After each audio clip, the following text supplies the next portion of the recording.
Magandang araw kaibigan. Welcome ulit sa Pinoy Recaps. Ang palabas na ibabahagi ko ngayon ay ang Season 7 ng American Fantasy TV series na Game of Thrones na ipinalabas noong June hanggang August 2017. Lumitaw sa kabilang bahagi ng ilog si Jaime at Bronn. Pareho silang na-shock sa bilis ng pangyayari. Pinagalitan ng Kingslayer ang kasama dahil mapatay na sana niya si Daenerys. Pero minura siya nito sa kahibangan umano niya. Hindi ba raw niya nakita na prinotektahan ng dragon ang reyna? Kung hindi sa tulong nito malamang tostado na umano siya ngayon. Hindi maipaliwanag ni Tyrion ang nararamdaman ng makita ang aftermath ng pag-atake ni Daenerys sa Red Army. Ilang sandali lang ay tinipon na ang lahat ng sumukong kawal. Dito sila sinabihan ng reyna na kung ano man ang sinabi ni Cersei tungkol sa kanya, isa umano itong kasinungalingan. Nawala siyang balak patayin ang mamamayan ng Westeros. Gusto lang umano niyang tapusin ang nakagawian na pagmayaman, mas makapangyarihan ito sa mga mahihirap. Kaya binigyan niya ng pagkakataong mamili ang mga kawal.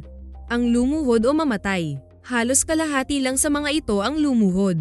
Tinawag ni Daenerys ang isang lord ngunit ayaw nitong kilalain ng reyna ang Dragon Queen dahil si Cersei lang umano ang reyna nito. Sumunod ang anak nito, na gusto ring maparusahan gaya ng ama dahil hindi rin umano ito luluhod. Dito kinausap ni Tyrion si Khaleesi na bigyan pa ng pagkakataon ang mag-ama.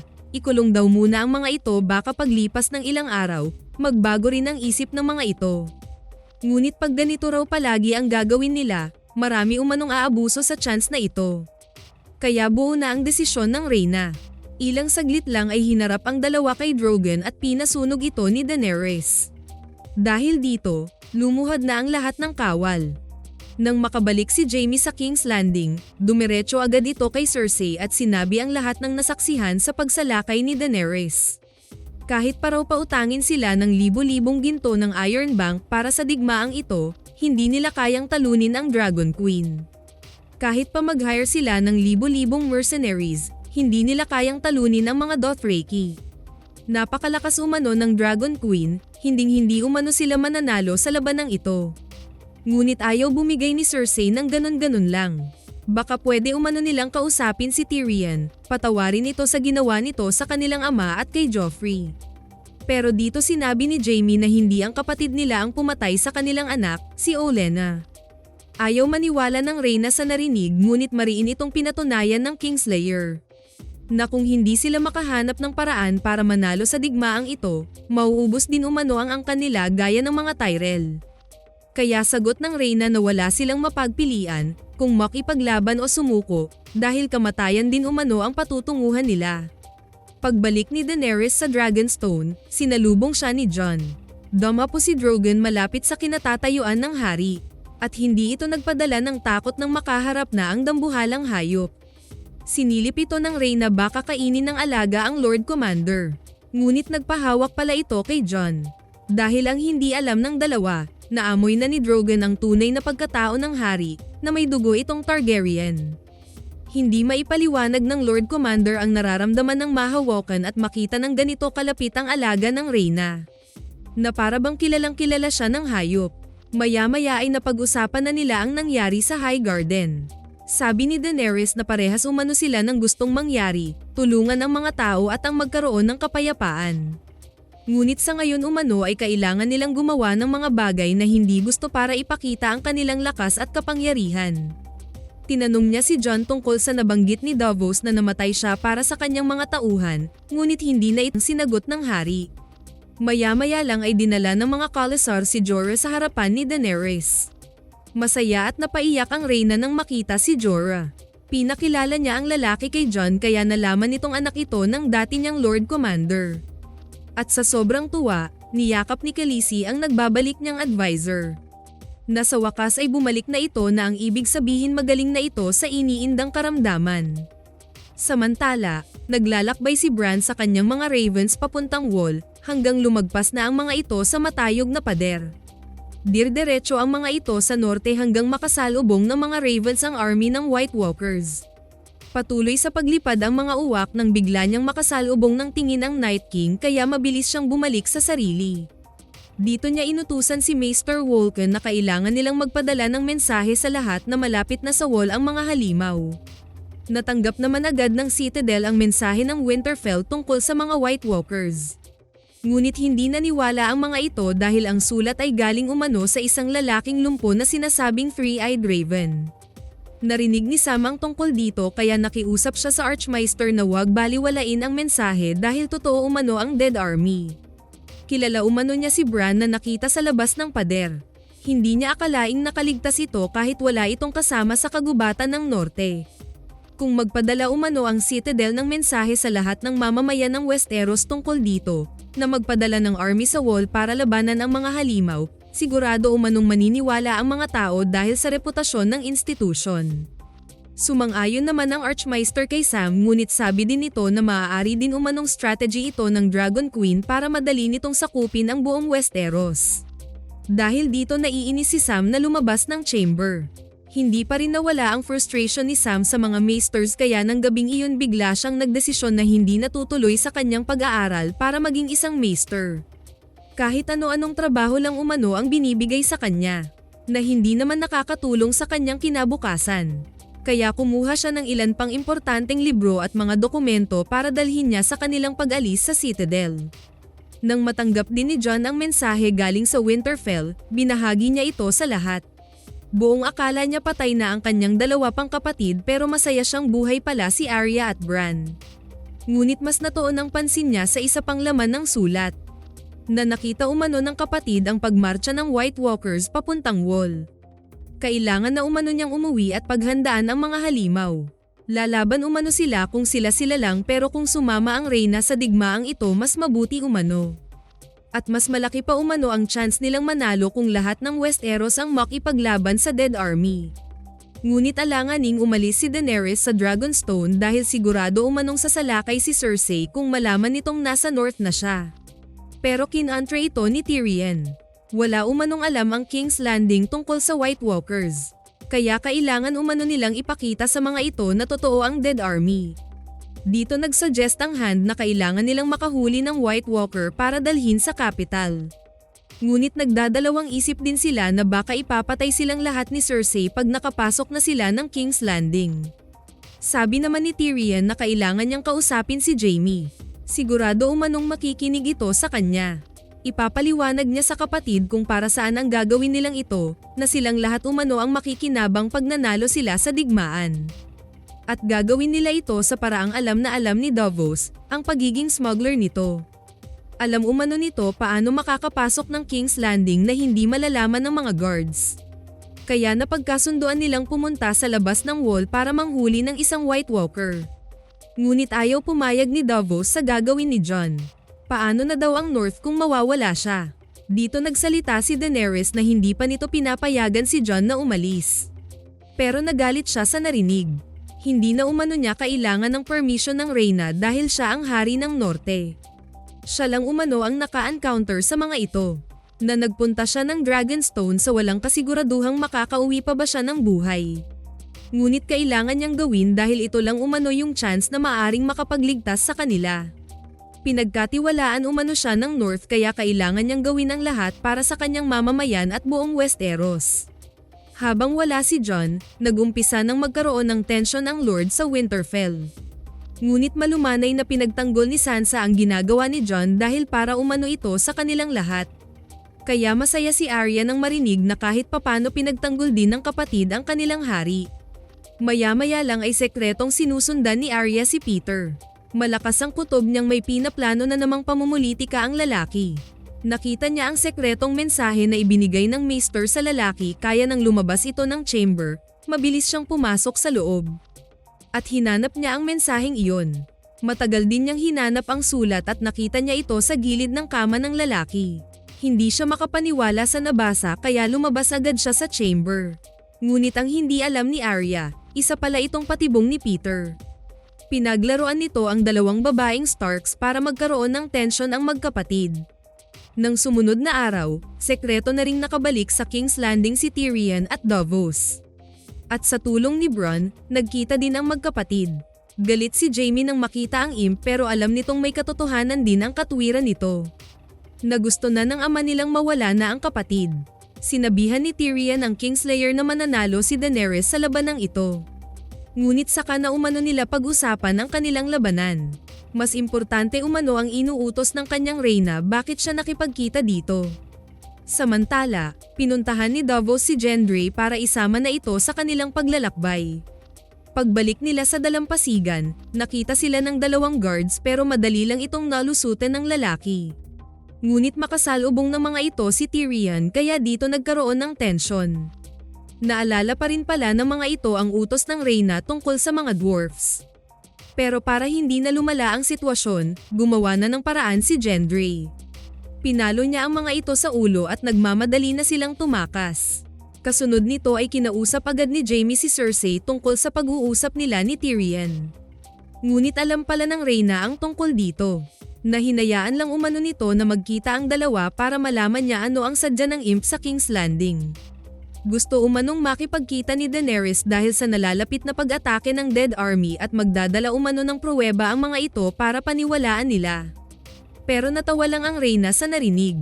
Kailangan umano nilang maging matalino kung gusto nilang talunin ang Dragon Queen para sa kanilang kapakanan at kinabukasan ng kanilang pamilya. Saka nito hinawakan ang sinapupunan. Dito nalaman ni Jaime na buntis pala si Cersei, na siya umano ang kilalanin nitong ama. Sinagot niya itong hindi umano magugustuhan ng mga tao ito. Ngunit sabi lang ni Cersei na palagi umano silang sinasabihan ng kanilang ama na hindi umano iniintindi ng Lions kung ano man ang sinasabi ng mga tupa. Balik sa Dragonstone, ipinakilala ni Davos si Gendry kay Jon kung sino ito. Natuwa ang binata dahil pareho umano silang bastardo at magkaibigan pa ang kanilang ama. Malaking tulong umano ito sa kanilang paglalakbay. Maya-maya lang ay naghanda na ang grupo para sa kanilang biyahe papuntang Wall. Pagkatapos nilang magpaalam sa reyna, umalis na din ang mga ito. Nang makarating na sila sa Castle Black, hindi makapaniwala si Tormund na gusto na namang bumalik ni Jon sa labas ng Wall. At sa pagkakataong ito, para manghuli ng halimaw. Ilang sandali lang ay pinakita ng wildling sa kanila ang nahuli nilang Brotherhood. Nagusto rin pala ng mga itong lumabas ng Wall dahil yun umano ang sinasabi ng kanilang Panginoon. Kahit ano pa man daw ang dahilan nila bakit sila lalabas ng Wall, magkaisa na lang umano sila, total pare-pareho lang umano sila ng rason. Ang labanan ng Dead Army. At paglipas ng ilang sandali, sabay-sabay na silang lumabas ng Wall. Patuloy ang paglalakbay ang grupo sa labas ng pader. Maraming bagay ang napag-usapan ng bawat isa. Nasasama lang umanong makipaglaban si Daenerys kung luluhod siya dito. Sinumbatan ni Gendry ang Brotherhood sa pagbigay umano ng mga ito kay Melisandre. Kung hindi umano sa tulong ni Davos, sigurado umanong patay na siya. Isinauli din ni Jon kay Jorah ang sword na binigay ng ama nito ngunit hindi ito tinanggap ng huli. Dahil hindi raw siya karapat-dapat ang gumamit ng sword. Pinahiya umano niya ang kanilang pamilya kaya hindi para sa kanya ang sandata. Ibinigay umano ito ng kanyang ama para pangalagaan ng hari at sa magiging mga anak nito. Kinausap ni Tyrion si Daenerys sa mga posibleng mangyari sa pagkikita nila ni Cersei. Sigurado umanong nag-iisip ang Lannister paano sila magulangan ng mga ito. Ngunit sabi niya sa reyna na kung matiwasay na mundo ang balak nilang gawin pag nakuha na ang Iron Throne. Hindi umano magandang pakinggan na dinaan nila ito sa dahas. Mas marami pa din ang makisimpatya sa kabutihan kaysa kasamaan.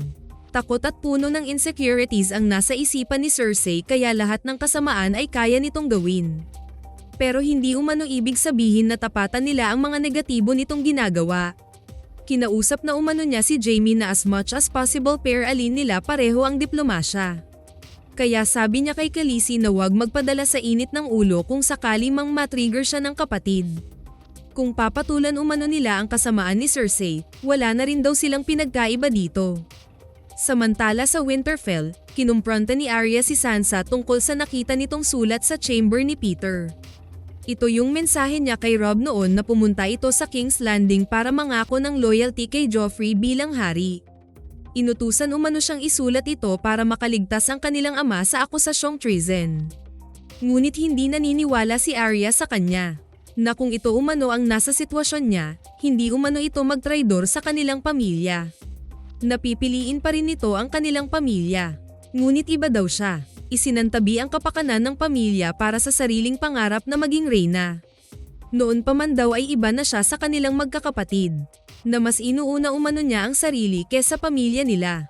Kahit ano pang sabihin niya, sarado na ang utak ni Arya.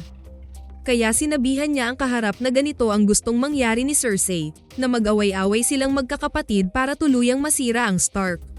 Dito nagbanta si Arya na sasabihin sa mga lords ang tungkol sa sulat niya. Ramdam niya ang galit ng kapatid kaya sabi niyang makakagawa umano ng hindi kanais-nais pagpuno ng galit ang isipan. Ngunit sagot ng kapatid na ganun din ang takot, nakakagawa din ang tao ng mga bagay na hindi kanais-nais. Dahil dito kinausap ni Sansa si Peter. Hindi umano niya alam sinong nagbigay ng sulat kay Arya. Ngunit wala siyang kamalay-malay na pakana ni Peter ang lahat ng ito. Ngayon pa umano naungkat ang mensaheng iyon na wala si Jon. At nag-alala siya sa banta ni Arya, na ipaalam nito sa mga lords ang tungkol sa sulat. Sigurado umano magsiuwian ang mga ito, babawiin ang kanilang panang-akong loyalty at babalik na naman sila sa umpisa. Sekretong nasiyahan si Peter sa kinakaharap ni Sansa. Kaya binanggit nito si Brienne na kung sakaling umabot sa puntong magkasakitan silang magkapatid, kailangan umanong protektahan ng babae ang isa sa kanila.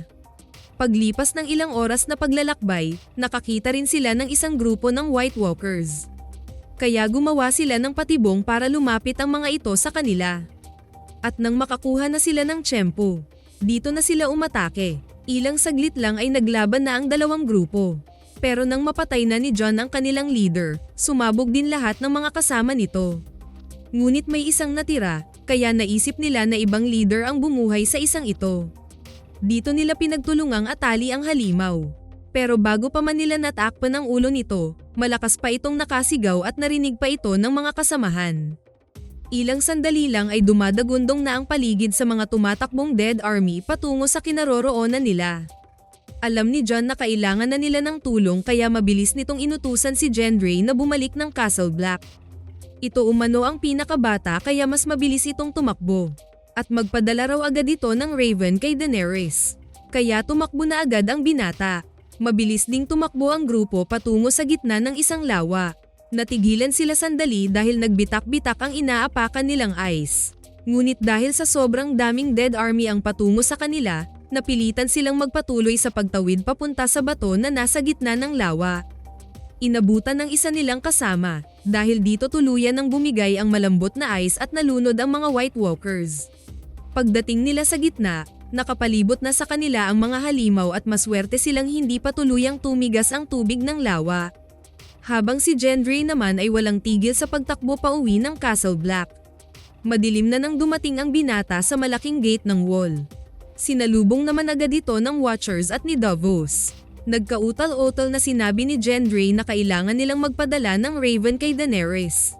Nalipasan ng gabi ang grupo na nasa gitna ng lawa. Hindi pa rin umatake ang mga walkers dahil alam nilang malambot pa ang ice. At tuluyan nang bumigay si Thoros dahil sa mga sugat na tinamo nito sa bear. Kaya sinunog nila ang katawan ng kasama. Maya-maya ay nag-uusap na sila kung paano sila makalusot sa sitwasyong ito. Sagot ni Jon na si Daenerys lang ang kanilang pag-asa.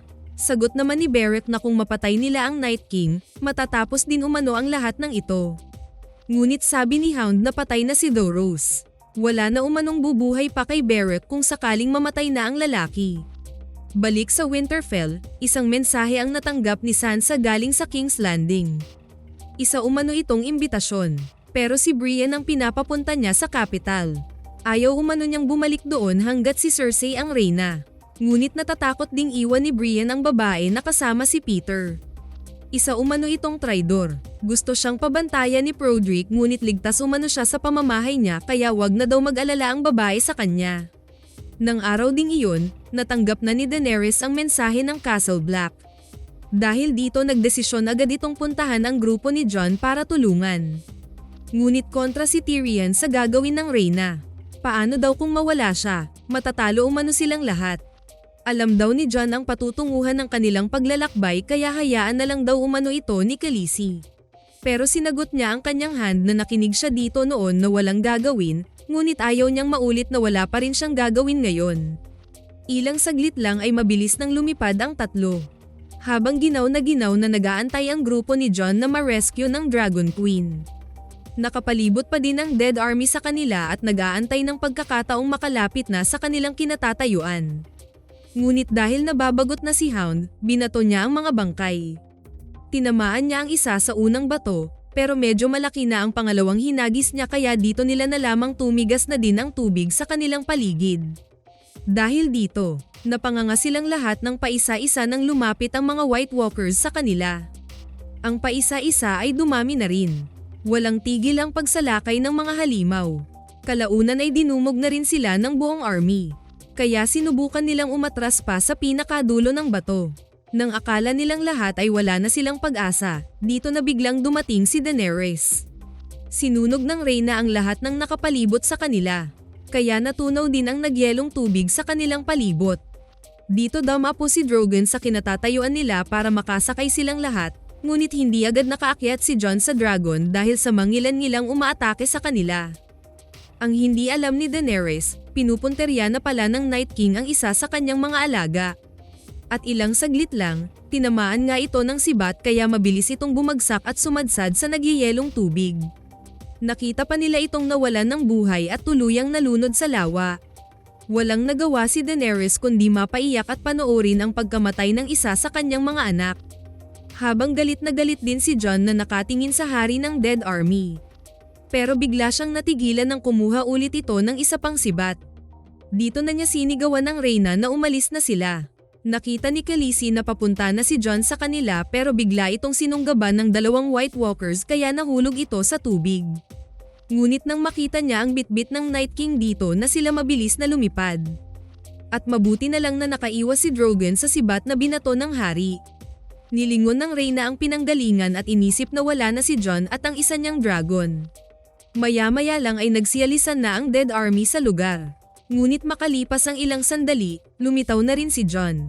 Ginaw na ginaw siya habang naglalakad pero napansin din siya ng White Walkers. Kaya hinanda na rin niya ang sarili sa kanyang katapusan. Pero biglang may dumating na nakakabayong tumulong sa kanya. Nang bumaba ito sa kabayo at nagtanggal ng maskara, dito niya nakilala na ang Uncle Benjen niya ito. Nagtanong pa siya ano nangyari sa tiyuhin pero hindi na ito sumagot at mabilis siyang pinasakay sa kabayo. Niyaya niya itong sabay na silang tumakas pero wala na umanong oras at pinaalis na ang kabayo. Sinakripisyo nito ang sarili para sa kanyang kaligtasan. Pagdating nila sa Castle Black, naghahanda na sila para ibiyahe papuntang King's Landing ang nahuli nilang White Walker. Ramdam ni Daenerys na nagluluksa si Drogon sa pagkawala ng kapatid nito. Aalis na sana sila pero nag-antay pa ng ilang sandali ang reyna baka sakaling darating si Jon. At hindi nga ito nagkamali, nakarinig sila ng isang tunog. Dito nila nakita ang walang malay na hari sa likod ng kabayo. Diretso na nilang sinakay sa barko ang Lord Commander para magamot ito. Habang inaasikaso ito ni Davos, dito nakita ni Daenerys ang malalaking peklat nito sa dibdib, na totoo pala ang narinig niyang namatay ito sa saksak para sa kanyang mamamayan. Balik sa Winterfell, sekretong pinasok ni Sansa ang chamber ni Arya para mag-imbestiga sa kapatid. At dito niya nakita ang iba't ibang mukha na tinago nito sa isang bag. Pero laking gulat niya nang bigla itong magsalita sa kanyang likod. Pinaliwanag ni Arya para saan ang mga mukhang nakita ng kapatid. Ngunit lahat ng sinabi niya ay hindi naintindihan ni Sansa. Liban na lang sa sinabi nitong kaya nitong maging impostor para malaman umano nito kung ano ang pakiramdam ng ibang tao. Gaya umano ng mukha niya, na gusto nitong malaman kung paano ang pakiramdam na maging ito si Sansa. Samantala, nagising na din si Jon. At nasa tabi niya si Daenerys. Humingi siya ng tawad sa reyna sa nangyari sa kanyang alaga, na sana hindi na lang umano sila nagpunta. Ngunit sagot nitong tama lang na pumunta sila para makita niya mismo ang magiging kalaban nila. Dito sinabi ng reyna na anak niya ang kanyang mga dragons, na hindi na siya magkakaanak pa ng iba. Kasunod nito ay nangako si Khaleesi na sasama na siyang makipaglaban sa Night King. Nawawasakin umano nila ang buong army nito.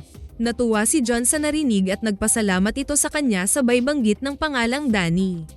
Natawa ang reyna sa narinig na ang kahuli-hulihang tumawag sa kanya nito ay ang kapatid niya. Kaya sabi ni Jon na may queen na lang umano, gusto sanang lumuhad nito kaso nang hihina pa umano ito. Paano na daw ang kanyang nasasakupan? Sagot nitong malalaman din nila kung ano siya at ano ang kaya niyang gawin. Napaiyak si Daenerys, sana daw ay maintindihan ng Northerners ang pagkakaisa nila. Nang mga sandaling iyon, inaahon na pala ng White Walkers ang namatay na dragon ng Reyna. Maya-maya lang ay nilapitan na ito ng Night King at hinawakan sa noo. Pagkalipas ng ilang saglit, dumilat na ito na kulay asul na ang mata. Sana nagustuhan nyo ang Season 7 ng Game of Thrones. Maraming salamat sa inyong panonood. Kita-kits tayo sa susunod na video.